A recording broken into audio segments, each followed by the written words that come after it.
Okay, well, let's go ahead and get started. Tonight's topic is really good. I think you guys are really going to enjoy this one and get a lot of useful techniques, a lot of really thoughtful information that you can take with you, and I think it's one of these sessions that you'll keep thinking about long after we've finished it. So the topic of session 5 is nurturing and responsive relationships, and it's really building on the work that we did in session 4 about temperament and attachment, but we're taking it to that next level. And as always, the techniques and the information that we're going to provide for you to try out or think about is all evidence-based. I mean, this isn't just Vanessa and Mai's great ideas for the work for our kids. This is something that's been tested over all children, and we know that it's successful. So if you get a chance to implement it too, I know that you're going to see a big difference. So let's go. So we always want to thank the pyramid funders, the Department of Human Services, the Colorado Health Foundation, the Temple Buell Foundation, Mile High United Way, and really we'll even say thank you to Val Swan. They're providing this service free for everyone, which is a really big value. So today's agenda is we're going to go over the objectives. We're going to talk about the importance of building relationships. We're going to have a lot of activities tonight. So stay with me, sugar up, because I'm going to rely on you guys to have a lot of conversations, a lot of input from you guys, a lot of sharing experiences in this session. We're going to do some independently and some as a large group. We're going to talk about the research that supports building those relationships and do a really thought-provoking activity on hot buttons. We're going to play a fun game with reframing, and I'll get you up out of your chairs. And we're going to go through what are the essential caregiving characteristics that we know from a research-based standpoint makes the biggest difference for kids. We're going to talk a little bit more about attachment and build on that with communication. We're going to talk about positive feedback, and we're going to get really specific on what that means with your language. And then we'll wrap up with our thought C's and quality improvement. So today's learning objective is to talk about the importance of building relationships. Why is it important? It's actually instrumental when you think about it. We're going to talk about how you can identify your communication skills that help engage children, and talk about the research that supports positive feedback. And the really important thing here that we're going to talk about is how do we do it. It's all great and dandy to talk about the research and the theory of it, but we need to get into the practical piece of what do those words sound like, and how do these words sound different than those words, and how do kids interpret it differently. So we're going to get into that today. Our ground rules we stated were be on time, open communication, time for questions and discussions, and avoiding the side conversations. I think you guys have all been doing an awesome job with that, but is there anything else you'd like to add? Okay. The parking lot, we had added a couple things last time. The most important one was some research on the no, stop, don't language. And I have that for you today. I specifically didn't email it to you because it fits perfectly into what we're doing today for session 5, but I have those handouts for you, and I will give them to you today before you leave.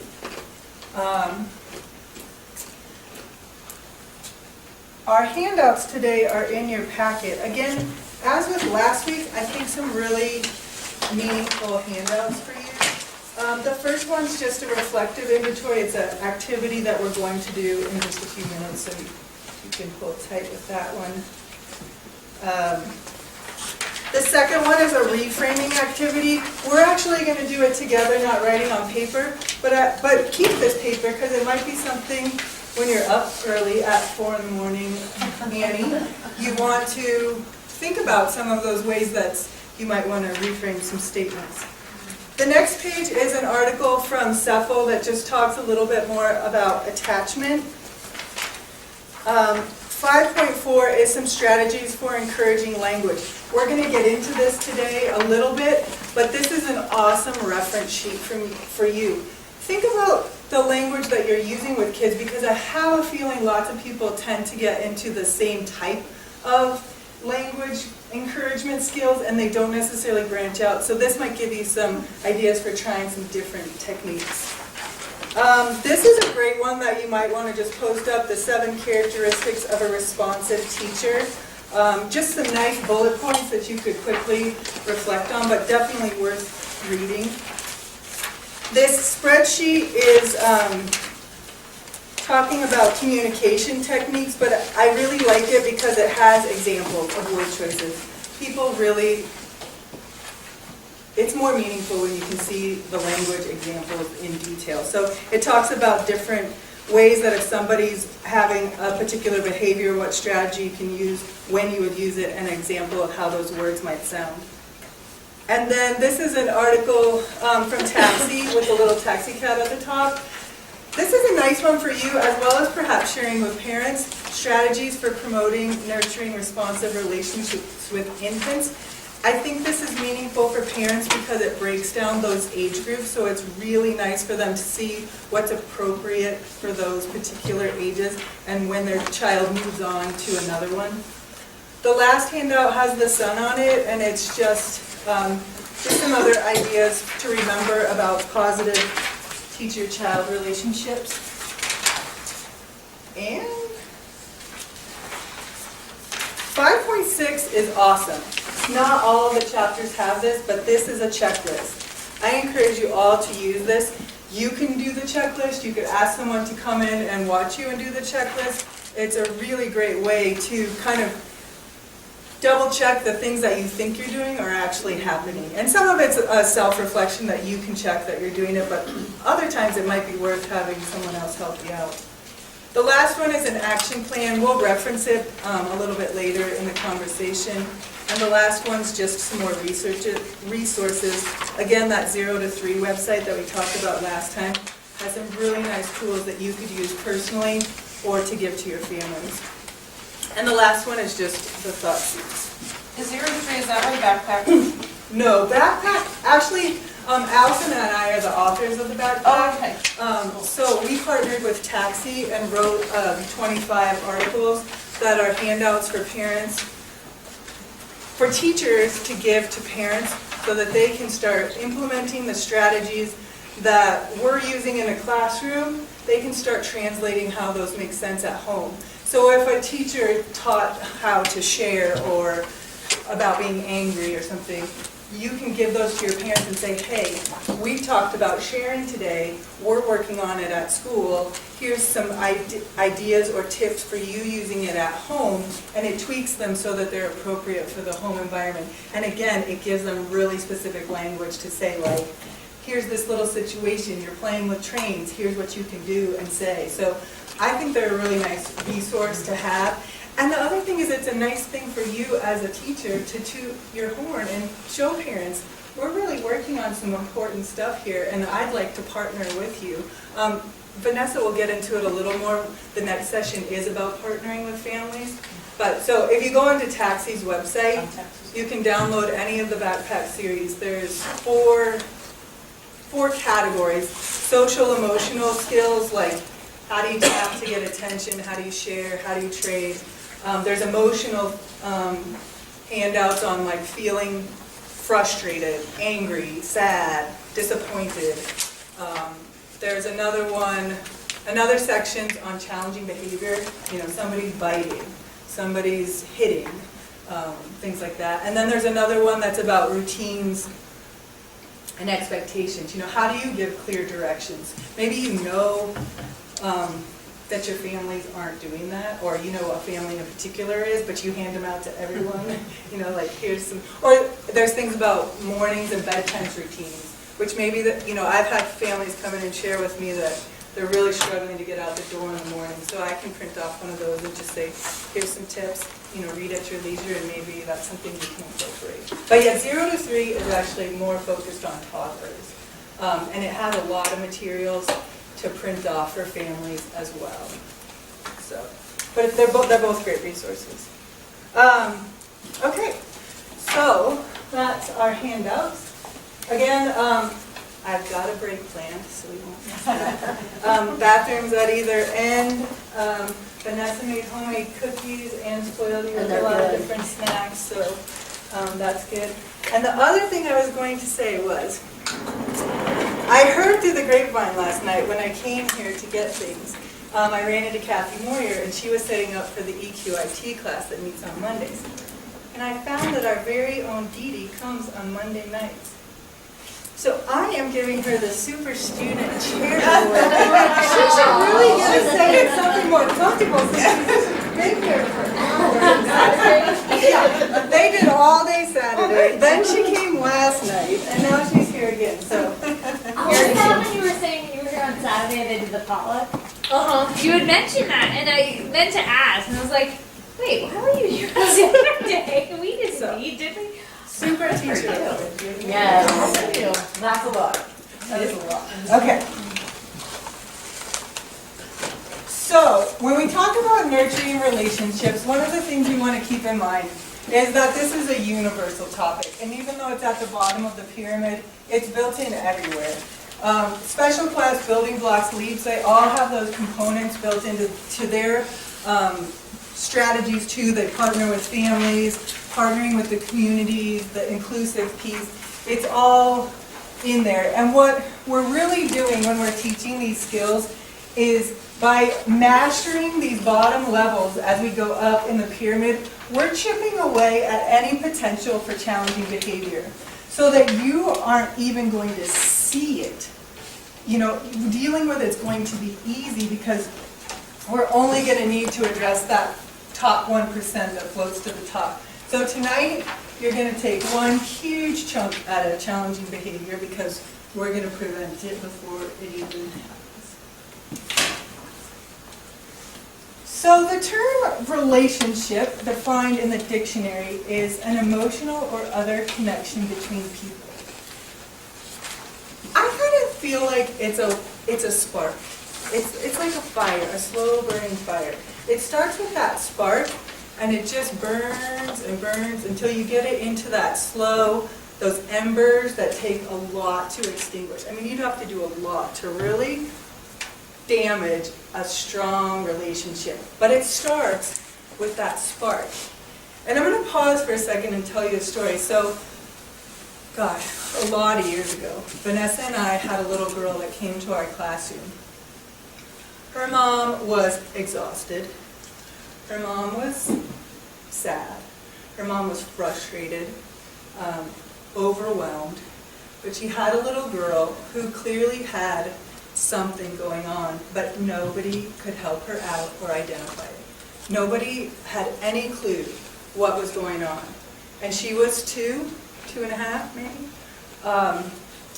And she came to our classroom and was just hoping that this could be a place where she could be and get a break, because everywhere else that she had been, she couldn't stay. She was attached to her mom, she loved her mom, and that was a real safe, secure place, but there was nowhere else this little girl could go.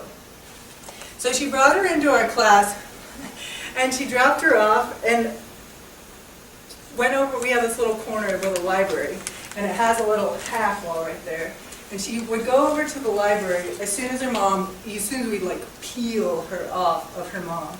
And it was just, life was just too overwhelming for this little girl. And she'd stand with her hands on the thing, and she would just scream this banshee scream that I promise you, you have never heard before.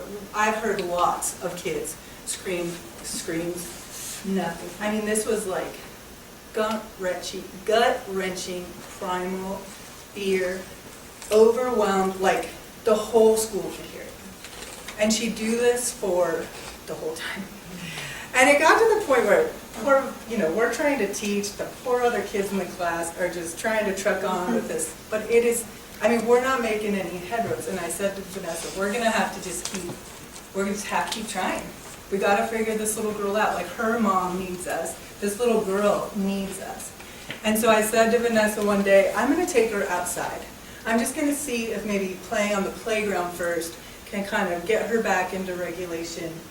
And we'll just go outside, and it'll at least be quiet, so you can be with the rest of the kids. So I take her outside, And she's upset and she's not happy, and I thought, well, maybe we'll try to swing, because, you know, swinging might help relax you. And so we get in the swing, and no, she doesn't like that. And I mean, we had been trying things left and right, and nothing was working. And all of a sudden, I decided to start singing to her. And I sang her the 5 Little Ducks, and I signed with it, and I sang the song. The minute I started singing 5 Little Ducks, she stopped. She stopped. She was happy. She just went, she couldn't stop. As soon as I stopped singing it, more. She stopped. So we told her mom, like, did you know that she liked 5 Little Ducks? Nope. She had no idea that she liked this. It was like the first time she'd heard the song, but something, I don't know the melody or what, but it captured her. And boy, Vanessa and I used that song for the rest of the year. It was motivation for her to do things. It was a reward for doing a non-preferred activity. She got to do it after. But that little girl and I had like a flame. It just caught like a match. And she and I were connected. And I knew that no matter what happened from then on out in the school year, I was going to be able to work with her. We were going to be able to figure it out. And we were going to make some big strides that year. And we did. It turned out like 6 months later, her mom found out she had Fragile X, on top of a lot of other things, which is a very rare genetic disorder. She wasn't walking either, not to interrupt you, when she came to our class, and by the end of the year she was walking. But what I want to impart on you today is I feel like this piece of this nurturing relationship, it may feel like it's not there, but it can change just like that. It just takes that one quiet little moment with somebody, and you've got it. And you know in your gut, as soon as you get that, you're like, we're good. I got it. I do it all the time. Like, I kind of make a mental list, and that's what I challenge you with today. Think about the kids that you have in your care right now. And can you say that you have a really strong, solid relationship with all of them? Or are there some of them that maybe it's a harder relationship, you know? I tell you, she was the hardest kid, one of the hardest kids we've ever had, but God, I love that girl. I love her with all my heart. And we had such a strong relationship. I wanted to cry the day she moved on to another class. And so hard can be good. It can mean a really strong relationship. But I think of those kids today that you're with that you maybe don't have that rock solid relationship with. And those are the kids to keep in mind as we go through these slides today. So why is it important? The relationships are important because we need them. We need to foster them before something bad happens. You need that relationship with the mom you were telling about. It's some hard things are going on, some hard conversations might need to be had, but if you don't have a relationship with the child and the family, there's no room for you to bring it up. It's immediately going to be defensive. They're not going to necessarily assume that you have their best interest in mind, but if you have that relationship already fostered and strong, then it's okay for you to talk to them about a subject that you've been seeing, like, hey, I've been seeing this. Do you see that at home? And it's an easier conversation to have. So we need those relationships ahead of time. Kids can't learn without these relationships. Literally. They're not going to spend the time to sit down and do anything academic, to do anything that you're proposing they do with their peers, unless you have a relationship with them. If you have that relationship, kids will do anything for you. They really will. And just like this little girl I was telling you about, the kids with the most challenging behavior, they need you the most. That little girl needed us more than anybody else besides her parents in the world right now to believe in her and count on her and let her know that there's somebody out there who's willing to go to bat for her and be a solid, constant figure for her in her life. So, there's 2 more. The other one is, go ahead. Your time and attention is more important than anything you could give to kids. I watch kids all the time in the halls where their parents pick them up and they're busy and they're on their phones and they're dragging the kids. And the kids, we talked about it last time, they just want to tell you about their day. They just want your attention. They don't care what you buy them. They don't care what you do at work. They just, when you are with them, they want your attention. And if you do give them that, they're so much less likely to engage in any sort of challenging behavior. If they know they can get your time, quality time with you, they're not going to rock your world because they don't need to. They're getting what they need. They're getting attention. And for parents, the same thing. It's a village. We all need to work together.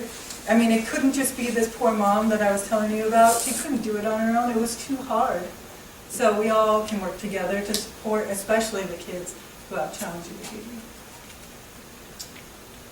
Okay, so you have your, wait. Oh, we're gonna go through some pictures. So we're gonna have about 7 pictures, and we're gonna look at them, and I wrote them here so we can think about it. When you see these pictures, you don't get to hear anything, it's just a snapshot photo, but what do you see? What can you tell that indicates these people have some sort of social emotional competence going on? And how can you tell that they're actually participating in the relationship? So those are the kinds of questions we're going to go through. And we'll kind of look at each picture, talk about it, and then we'll move on to the next one. Does that sound good? Any questions? Okay, let's check out the first one. Oh, it's kind of good. Can you see that? So what do you see here in this picture? They're both engaged. They're totally engaged. He's looking at her, she's looking at him. What else do you see? Eye contact. Eye contact. Hugely important. How many times are we doing things where we're not actually looking at the child when we're talking to them? I'm guilty of it too. Molly knows I'm kind of a freak for cleaning up the room, and I'm constantly like, like trying to put away a toy while I do something with a kid, and I just know that I need to get that. I gotta stop. It's not okay. I need to give them my full attention. Or if people check their phone, while they're talking to a kid, there's nothing distracting him from that baby's face. There's a lot of mirroring going on. So like he's touching her, she's touching him. Smiles are very similar. Yep. That affect is mimicked. He's not doing more or less than what she's doing. He's meeting her right where she's at developmentally. Great point. Anything else? Maybe a bond. A bond. A bond. Yeah. I mean, that spark for a baby, I think, is kind of like a slow to rise thing. It's not the same as meeting like a 3-year-old on the first day, but that bond is definitely being stronger from this little moment in time. They've just built something, added another brick to it. There's just so much joy. Mhm. You just see it. Absolutely. And love. I just see love all over it. Yep. Good. Let's check out the next one. What do you see in this one? There's a lot of warmth and he feels very secure in her arms. So secure. Look at her body. I mean, their body language is very relaxed. It looks comfortable. What else do you see? Happy. Or smiles. Yeah. Whatever they're doing, they're enjoying it together. Anything else? There's no distractions. Nope. They're totally devoted, looking at each other's eyes. You can tell that nothing is pulling them away from that moment. It just feels genuine. Anything else you see? Go ahead. How about this one?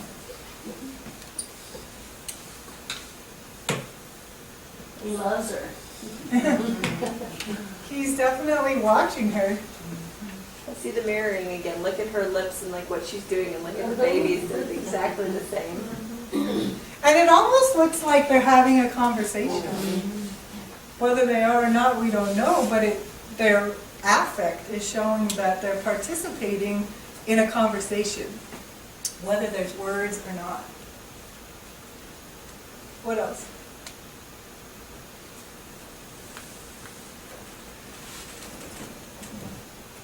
I think it just looks comfortable. You can tell that the baby's really comfortable not all babies are gonna just lay on your legs without squirming, or, you know, he looks like he's in a place that he's willing to stay for a little while. How about this one? What do you see that looks like they're participating? He's serious. He's thinking. He is. He's thinking about that flower. She's showing interest in something that he's interested in. Definitely. Jessica hit the nail on the head as well. She's participating in something that he is interested in. He's taking the lead. He's interested in the flower, and she's supporting him. She's following that lead. And you can tell that she's enjoying it too. Anything else you see? There's no right or wrong answer. He looks inquisitive. She's like right there to support any kind of question he might have. Yeah. He looks pretty young, you know, so it looks like a really fun activity for the both of them to Absolutely. be engaged in. Just like you said, she's ready to answer a question. I think that's awesome. Look at the way her body's curled around so that she can look at his She's face. interested. She's watching to see if he gives some sort of signal or clue that he wants to ask about something. She's going to be ready because she's not behind him where she can't see his facial features. Because he is young, he might not be able to say. Well, and she's at his level. She's not, you know, towering over him either.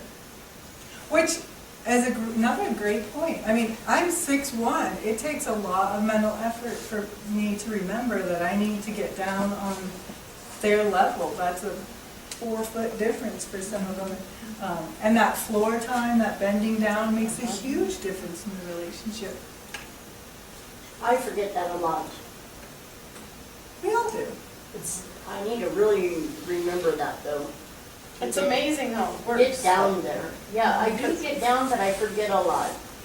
Because I have generally younger Tods, and sometimes in the afternoon, some kids are on the road. I ended up at older Tods today, which are the kids I had for the past 6 months or so.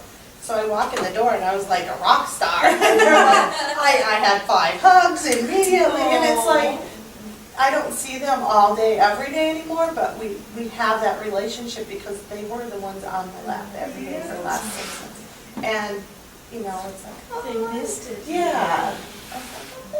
So it's, you know, they have that connection with me, even though I'm not part of their in It's and done. out You built daily it. life. Yeah, yeah. You built it. And I think just for kids, it's so much more, you're so much more approachable when you're at their level.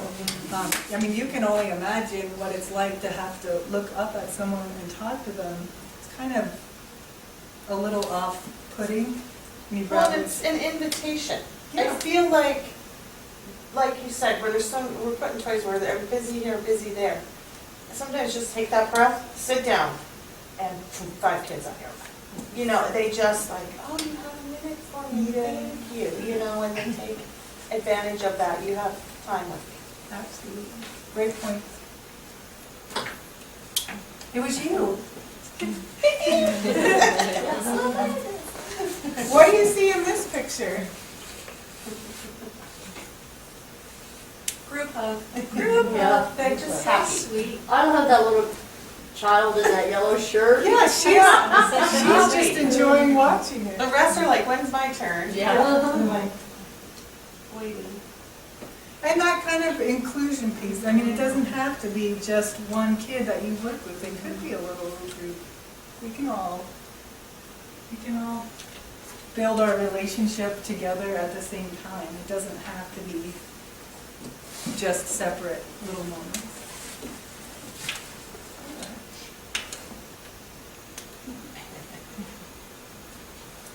What do you see in this picture that tells you that they are socially, emotionally connected? Books. Books are an amazing way to connect with kids. At a really early age. Yeah. Really early. You can tell they're reading a book called Whose Nose, so she's tapping her nose. But the same thing, you can tell that she's letting the child lead, she's finding enjoyment in her enjoyment. And it's time. They took time to sit down and read it. It looks genuine too.